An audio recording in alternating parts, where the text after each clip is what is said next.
Hello, Gemini. Great to have you here. My name is Shauna. Today's reading is a general love forecast for November 2025.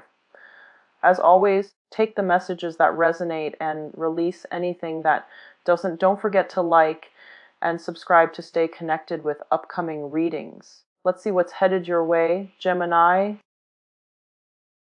Not being able to get to you guys for the past few months. I am sincerely sorry. Life has really caught up with me and I was slammed with a lot of things. I'm hoping for things to be stable right now. So for the rest of the year, I should be able to, get your readings out on a consistent basis, and especially definitely on time, okay?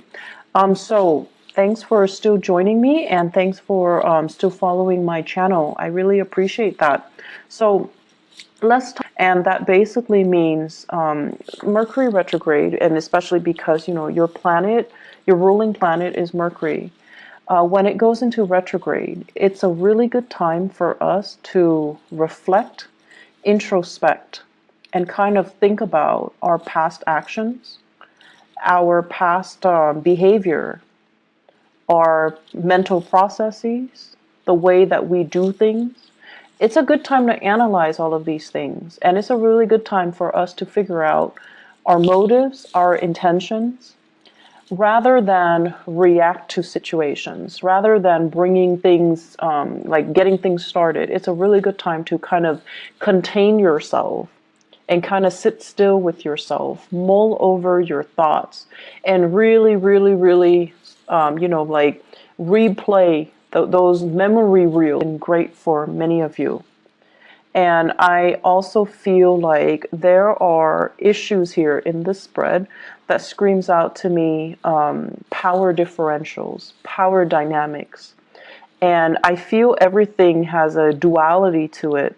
The first thing that comes up here is fame and fortune, but the flip side of that is too much fame, too much recognition, being too much in the limelight can have its consequences, where everything that you do is like scrutinized, where everything that you do is being judged, where you're going to have to be really careful about managing and maintaining the public persona so that you can, so that you can basically portray the image that you want. So I feel like everything is very contrived, and you're feeling like you don't really have control over your personal life anymore. So that whole concept about duality, everything is a double-edged sword. You can have fame, you can have fortune, you can have, an exorbitant amount of professional and financial success. But on the flip side, it gives you so much visibility where everyone knows you, everyone sees you, and everyone has their opinion about you. And, you guys are actually very, very sensitive. I feel like not a lot of people know that about you, but I always think of like people with that Gemini traits. You handle rejection very poorly, okay? And then I also feel, especially with people that are that have the Gemini rising, you feel like you're adopted. You feel like you don't belong in that family. You feel different from your siblings and from the people around you. And so being rejected, being scrutinized, being exposed, being vulnerable, you don't like that feeling. And a lot of the times too, for many of you, your automatic, defense mechanism is not so much defense. It's not so much like a Cancer, where they can retreat into the safety of their shells and just shut people out. Your defense mechanism is a little bit more offensive. So you're going to strike back like that Scorpio. You're going to strike back. You're going to give people a piece of your mind. You're going to, rather than directing the energy or the attention to you, you're going to be like, well, oh yeah, but you did this last time. You did that. And so it's a little bit problematic here, because trying to get the last word in and trying to argue with somebody who doesn't really care about truth, who doesn't really care about, morality, who doesn't really care about getting to the bottom of the story or getting to the facts. It's very circular. It doesn't really resolve anything. And then it exposes you more. Okay, so the smart thing to do is actually to retreat into your sanctum, like the Cancers, when they have, the safety and the security of their home, their clan, their shell. Just draw back this energy, not act, and kind of contain yourself and sit still with yourself. And yes, it is very difficult to do that, but you don't really have a choice. Okay? So, that is an energy happening with this Mercury retrograde cycle in Aries, nonetheless. The most hot-headed sign in the zodiac. It basically means that, people are going to be very uncensored in the way that they talk. They're just going to shoot out BS at you. They're going to shoot out BS at each other. And no one is really interested in, having substantial, having communication that is valuable or meaningful or communicates what it needs to be communicated. So that's the problem with this energy. And when it's in your when it's affecting your ruling planet, it's not a good place to be. And so, shut the world out. Sit still with yourself. Do things without the inputs and the influence of other people. And just try to be very, very self-contained. Gemini is a mutable sign. It's also the sign of duality because, it's the twins. And a lot of the times, too, it's really difficult for you to kind of sit still and not have that stimulation from your environment. You need to spark off with another person. You need to have another person to bounce ideas off of. You need another person to kind of think like you in order for you to feel like you're on the right track. So you need a lot of stimulation from other people. You need a lot of feedback from a lot of people. And you need that constant back and forth intellectual rapport with other people and conversation with other people. And that is not really going to serve you well this month. I can't stress enough, you need to pull back your energy, okay? And especially, I feel Gemini suns, but also Gemini moons and rising as well. The rising signs, if if you have a lot of earth in you, then I don't see this being a problem. But I feel like if you have a mixture of Gemini and fire signs, you're going to feel really restless and antsy and uncomfortable when you're on your own. And I feel like that's where the problem starts, okay? So find ways to distract yourself. They're saying as well, idle hands are the devil's playground. When you're bored, that's when you're going to start making mistakes. That's when you're going to be distracted and you're just caught up in the boredom of it, where you're not going to be very mindful about the things that you do. And so, keep yourself entertained, keep yourself focused, keep yourself busy, but more than anything, shut out other people. Okay, shut out other people.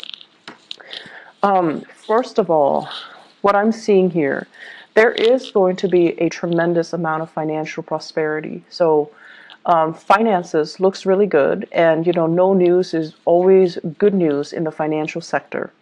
What I feel here is they're saying things are getting wrapped up. Okay, so that basically means publishing, speaking engagements, as well as decisions based on work contracts, based on projects, based on fulfillment, based on delivery.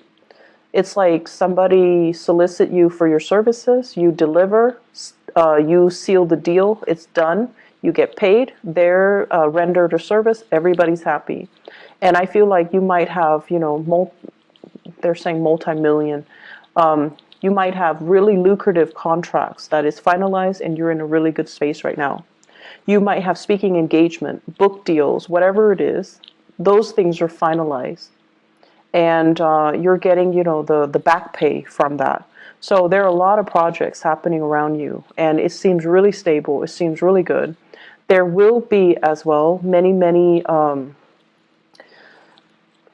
So I'm seeing like celebrations, okay, where you're invited to different functions. And once again, visibility is going to be a big issue for this month, where too much visibility can be a bad thing. So be selective about where you go, and be selective about, the types of crowd that you know is going to be there. So for example, if a friend of a friend has like, this meetup situation, and and you know that there will be some people that you don't really click with or jive with, that's going to be there. You can decline, or you can choose to shorten the amount of time that you're there, okay? So I feel like being a little bit more strategic about where you are putting your time, so that it doesn't create a situation where, too much visibility can create conflict, where you're being scrutinized, or you're exposed to things and situations and people that aren't good for you, okay? Because I know deep down you guys are very, very sensitive towards criticism.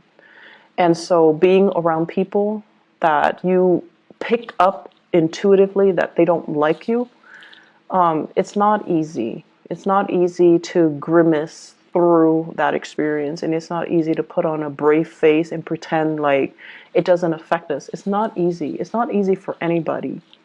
And so you don't need to put yourself through that, okay?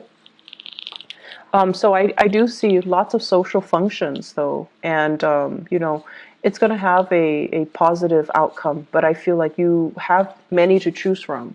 You don't have to say yes to them all, so be a little bit selective, okay? What I'm also feeling as well is they're saying interference in the home front. And interference in the home front basically means it could also mean like the physical structure of the house, there's something wrong with it. And you have to hire contractors, you have to have plumbers, you have to have repair people come by and take a look. Okay? So that's one of the ways in which interference can happen. The other way is if you are living with children, in-laws are coming into the picture telling you do this, do that, raise my grandkid this way, raise them like that way. So it's like interference from in-laws, interference from family members, interference from as well third parties outside the relationship. I do see though, more than anything, it's like words being exchanged from in-laws, okay? And I'm also sensing as well, just like too many people with too many opinions, and feeling like they need to give you like a piece of their mind. Feeling like they're within their rights to chip in to tell you what you should do. Geminis, you guys have this very young and wanderlust and very curious energy. And a lot of the times too, I feel like people underestimate your age. People underestimate your wisdom because you have this very young, vivacious energy. And then they feel the need to interject and to tell you, like to give you, some life advice, right? And that can be really annoying. And so they're doing it from a space of, they do care, and that's why they do it. It can be very annoying though. And so if you can take that to heart, don't let it get to you. That's going to be helpful, okay? In the work situation, I have here the Two of Cups in the reverse. And the Two of Cups in the reverse, basically what this means is that you guys like your work environment, your coworkers and things like that. You guys like to have lunch with each other. You guys like to have, the friendship, that sense of camaraderie, that sense of we're all here for the same things. We're all here for the right reasons. We're all here because we're similar. So you want to have those emotional connections, I feel like, with your coworkers. And for whatever reason, the people that you're around, they're very, very ambitious. Not that you're not ambitious. You're definitely ambitious too. But you value the human connections. You value the conversation. And I feel like wherever you're working right now, everyone is kind of like looking out for themselves. Not that they're self-serving. It's just the environment is a lot more conducive towards their professional development, what they have to do so that they can get ahead. So everyone is like working, working, working. They've got their heads down. And you want to take a break from work, you want to have lunch, and everyone is like busy. So it just feels as if there's a dissonance between what you want versus the people around you, what they want, and the timing to do things, to kind of like enjoy each other's company, to not work, work, work all the time. The timing is just not right for it. Okay, you're also feeling as well. Some of you are in a position where the demands of work, it's like, I didn't sign up for this. I didn't expect this to happen. I didn't anticipate it was going to be like this. So I feel like many of you are in a role where you're just kind of tired of the responsibilities. And you kind of say, you want to just, you kind of want to just say like, oh, stop. I don't want this anymore. This is not what I signed up for. That's what I'm hearing. And that's going to be something you need to work out. But I feel like Mercury retrograde cycles in particular, and I mentioned this for Aquarius, for air signs. Not so much Libra, just you and Aquarius, because your energy is very similar. The rest of the time when, Mercury is direct, you and Aquarius, you have a lot of nervous energy. You're constantly on the move. You're constantly going. You're constantly finding ways to keep yourself entertained and distracted. And then when Mercury goes retrograde, that's when you kind of have to sit still. That's when things around you get stalled, gets bogged down, and you're at a standstill, physically, emotionally, and just, mentally. And so Mercury retrograde periods are really good times for you to figure out, how do I feel? What exactly is going on? How do I think about this? How does this make me feel? And so it's an uncomfortable process because, it's forcing you to really dig deep and ask yourself, how do I feel about this? Am I still liking it? Is it still worthwhile? And I feel like some of you are heavily thinking about this in your career. Do I still like it? Is it still fun? Is it worth it? Is it all it's cracked up to be? And am I still, able to do it? So you have some really deep questions here regarding your career that you kind of need to work through and assess. And keep in mind, because it's Mercury retrograde, it's good for us to reflect upon these things, but it's not good for us to act on it. Okay? I feel like there are some people in your work environment that are making life kind of difficult for you guys, and they're kind of like Debbie Downers. They don't really want to have any fun. They can't really take a joke, and they don't have that sense of camaraderie. And I feel like that's kind of bringing you down. And if these people were not in the picture, I feel like you'd be a lot happier. Okay? But I feel like either way, they're there for a reason. They're getting things done. So without them there, I feel like things can be very unproductive. So you also have to understand people have their purpose. They serve a purpose in this work situation, and to, appreciate what they contribute.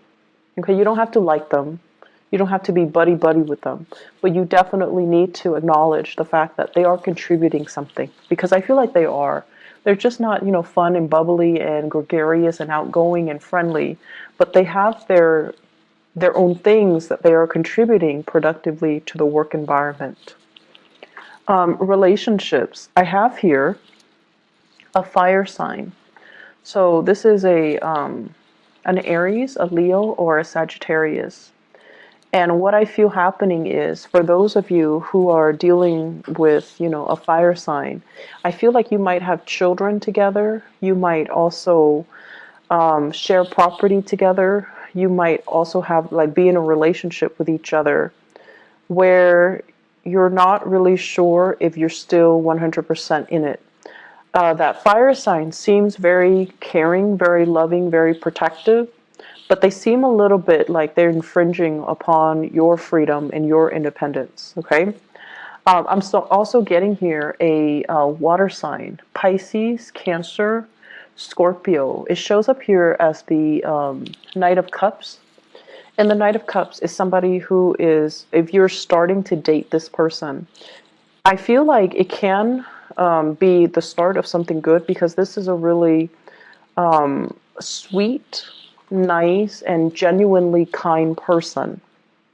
So that is Pisces, Cancer, Scorpio.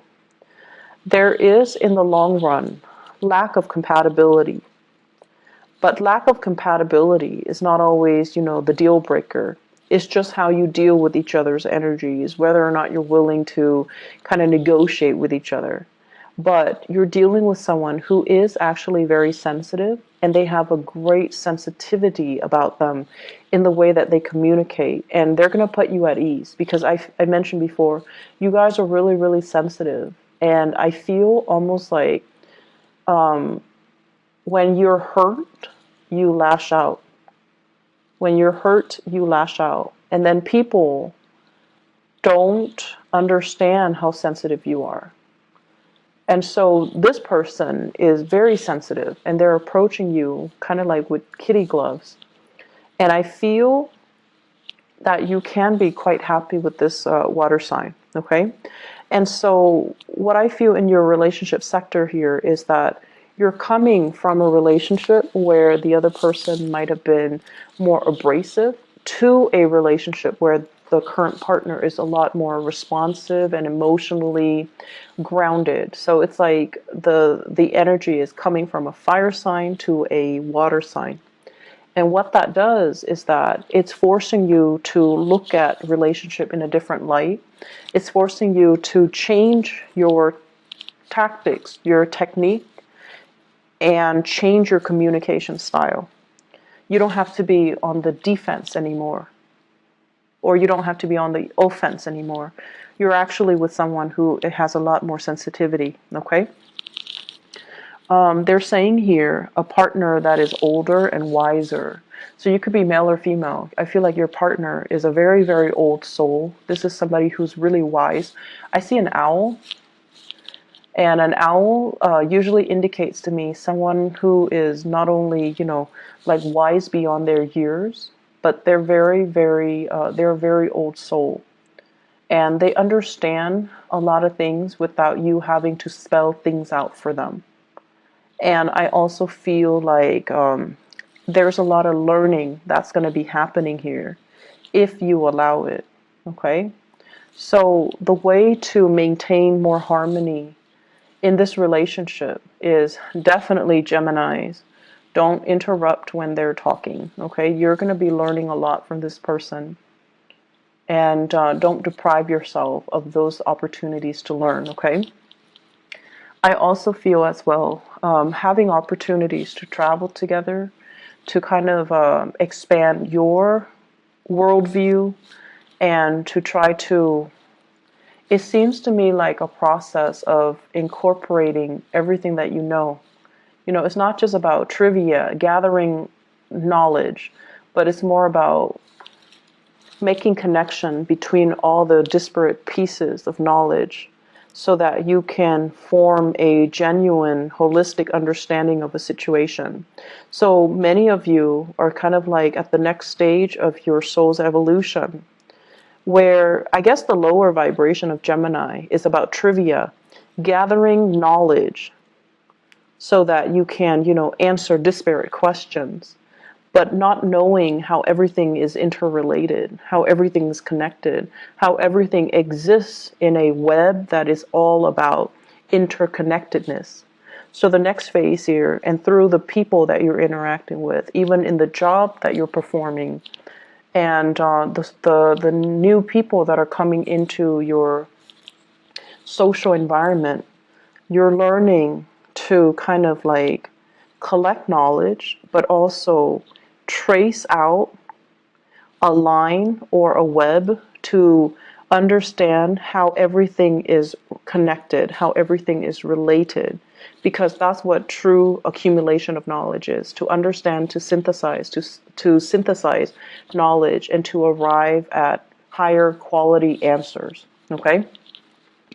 I feel like this is the next step of the way. Don't fight it. This is something that you're going to need to do. Okay. As the first air sign of the zodiac, and when we look at, the first six signs are actually very young. Their souls are very young. And as the first air sign of the zodiac, it is really important for you to kind of look outside of yourself and to look at how other people are doing so that you can emulate what they're doing, and then you can grow. And I feel like with, Libras, it's the second air sign in the zodiac. Libras have a really, really sharp mind. They're able to retain information really well. And they're starting that journey where, they're very curious. They're like very scientific about the way in which they learn, the way they capture ideas, the way they compartmentalize and store information so that they can recall it when they need to. And then with Aquarius, it's like the higher vibration of that, where they grasp concepts really, really fast, and then they can draw answers out of the blue. And so with you guys, as the first sign, you're very good, and you're naturally very curious, and you're just really good at, gathering as much information as you can. And it's almost like a scramble for information. But in the process of scrambling to know everything, you're shortchanging yourself. You're not really gathering the high quality answers. You're just gathering knowledge for knowledge's sake.